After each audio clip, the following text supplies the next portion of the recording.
Hi, girls and boys, and welcome to Good Children Reads, where good children read. My name is Julie, and today we will be doing an interactive read-along, and this book is called Listening to My Body. So I know that we usually play memory games at the end of each story, but today it's going to be a little bit different. We're not going to be playing a memory game, but we will be pausing the video sometimes when I tell you to pause, and then we're going to do some interactive activities based on what the book says. So when I tell you to pause the video, then you can pause it and do the activity that I tell you that you should try out. And then you can read along with me. So I hope that you enjoy this different kind of read along. So we're going to learn about our bodies today and the different feelings that we have and the different amazing things that our bodies can do. So let's go ahead and get started. This is called Listening to My Body, and it's a guide to helping kids understand the connection between sensations, what the heck are those, and feelings so that they can get better at figuring out what they need. And Listening to My Body is by Gabi Garcia, and the book is illustrated by Ying Hui Tan.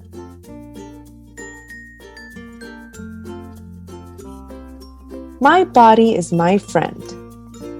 It tells me lots of things. I yawn when I am tired.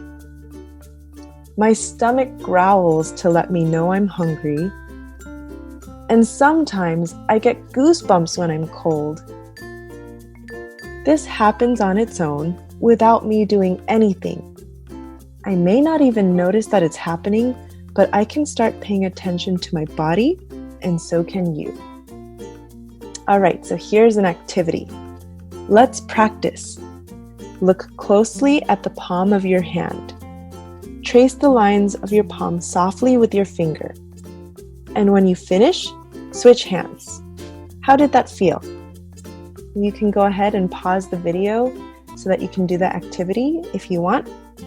And when you're done with the activity, you can unpause so that we can continue the story. When I pay attention and listen to my body, I notice many different sensations. Sensations are the physical feelings we all have inside and outside our bodies. Cold, sweaty, strong, and breathless are examples of some sensations. Have you felt these sensations before? Let's practice. Rub your hands together quickly for 30 seconds. What do you notice? Heat? Tingles? Sweat? Anything else? Those are sensations. You can go ahead and pause the video and unpause when you're done with that activity. The sensations in my body are always changing. There are times when my body is so wiggly and squirmy that it's like I have ants in my pants. At other times, my body is calm and still. Sometimes the beat of my heart is like a gentle tap. Sometimes it feels like a pounding drum. Let's practice. Place your hand over your heart and find its beat. It's okay if you can't. Now, jump up and down quickly 15 times. Place your hand on your heart again. What happened to your heartbeat? Did it change or stay the same? Do you notice anything else, like a change in your temperature or your breathing? I can also listen to my body for clues about how I'm feeling about the things happening around me. Feelings are not good or bad, they're something we all experience. Curious, proud, grumpy, and scared are a few feelings we all have. What other feelings can you name? What I've learned from listening to my body is that sensations and feelings go together. I noticed this when I got to ride a roller coaster for the first time. I was super excited that I was finally tall enough to ride it, but I also felt nervous as I climbed on board. My belly felt squishy and fluttery. My mom calls that having butterflies in your stomach, but I thought it felt more like a kitty chasing ping pong balls in there. What sensations do you notice when you're excited or nervous? When I got off the roller coaster, I was buzzing and tingly all over. My eyes were like saucers and I had a smile plastered on my face. I felt awesome. Let's practice. Place your hand on your belly and take 10 deep breaths. Notice your belly as it moves in and out with each breath. How does your belly feel? Soft? Relaxed? Tight? Something else? Sometimes when I'm sad, I get a lump in my throat that makes it hard to talk or breathe. Soon, warm tears roll down my face and I may start to cry harder. Crying makes me feel better. So do hugs. We all feel sad at times. What do you need when you're sad? Let's practice. Wrap your arms around yourself and give yourself a gentle hug. Move your hands up and down your arms. Squeeze a little tighter and find what feels best for you. Do you like a tight hug or a gentle squeeze? My mom once explained to me that sensations and feelings are like the waves in the ocean. Some come crashing in, while others roll in gently, and they always come and go.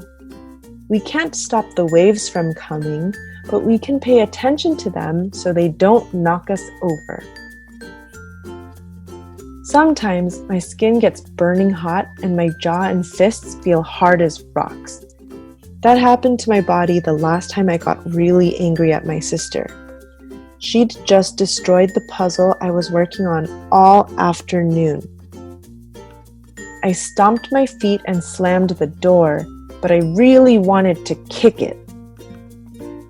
But then I remembered to take deep breaths and blow out through my lips like a horse, and it didn't take long for my jaw and hands to relax and for my skin to cool down. The angry feeling and sensations faded away. Blowing horse lips even made me feel a little silly, and it tickled. I decided to put the puzzle on a table that my sister couldn't reach. Let's practice. Close your mouth so that your lips touch gently.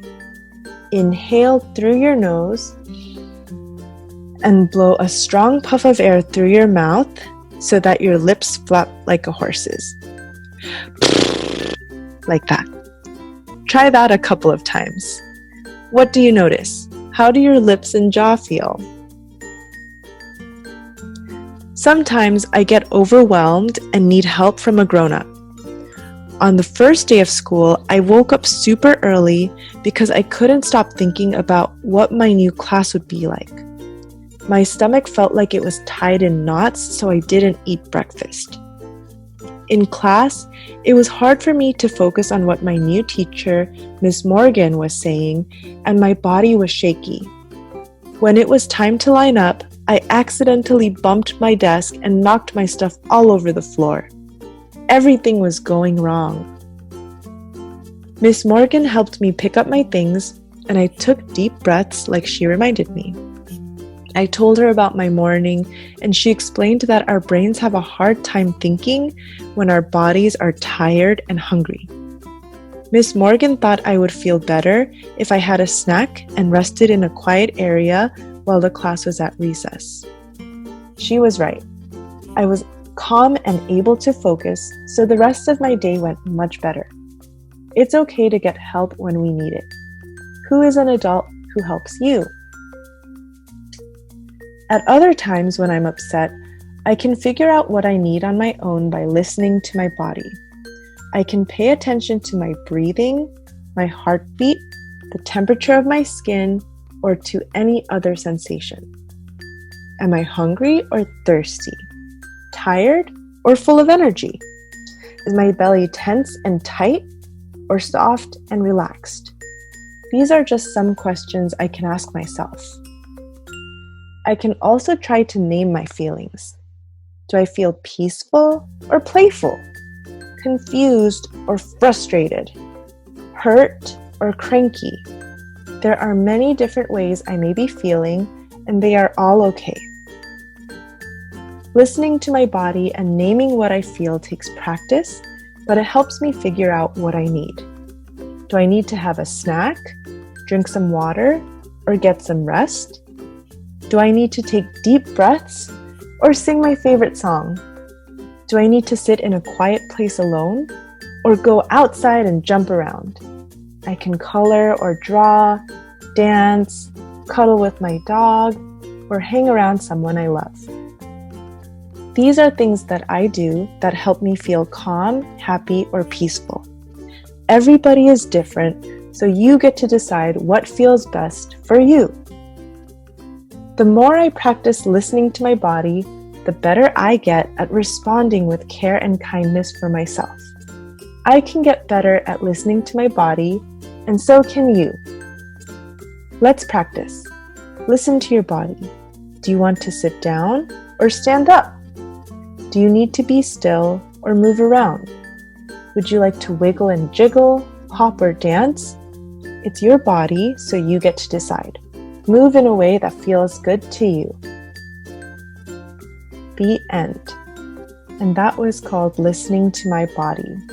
So here I'm going to take a moment to say that you can pause the screen, and this lists the sensations and feelings in the book and some activities that can feel good for you to help you feel calm or peaceful or relaxed.